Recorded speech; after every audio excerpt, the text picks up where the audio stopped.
दोस्तों, दुनिया में अरबों खरबों लोग हैं जो भगवान को, परमात्मा को मानते हैं।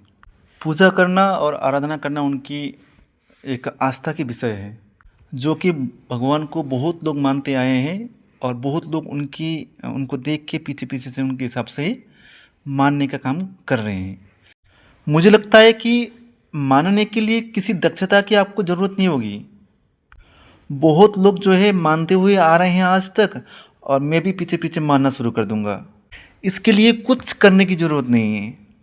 लेकिन बात अगर इच्छाएं भगवान को जानने की हो गई, तो साधना के सिवाय और कोई रास्ता हो ही नहीं सकता। जितना मुझे लगता है, मेरे अनुभव के आधार पर मुझे लगता है कि जब तक आप खुद के बारे में नहीं जानेंगे, खुद के बारे में हम जब तक नहीं जानेंगे, तब तक हम भगवान को नहीं जान सकते। तब तक हम प्रभु को नहीं जान सकते, तब तक हम परमात्मा को नहीं जान सकते।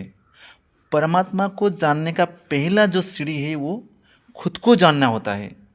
और मुझे बिल्कुल भी नहीं लगता है कि मैं खुद के बारे में जानूं नहीं और भगवान को जान पाऊं। ऐसा मुझे बिल्कुल भी विश्वास नहीं होता है।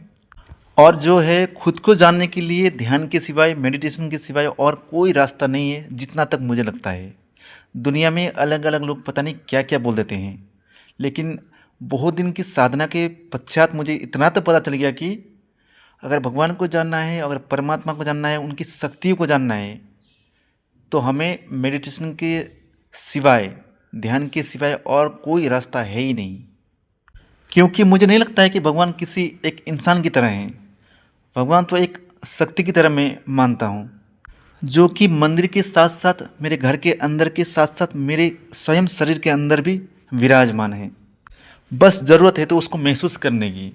उस शक्ति को महसूस जिस दिन मैं करूँगा, उस दिन ऐसा लगेगा कि मैं प्रभु के साथ जुड़ गया हूँ। यही एक ही रास्ता है।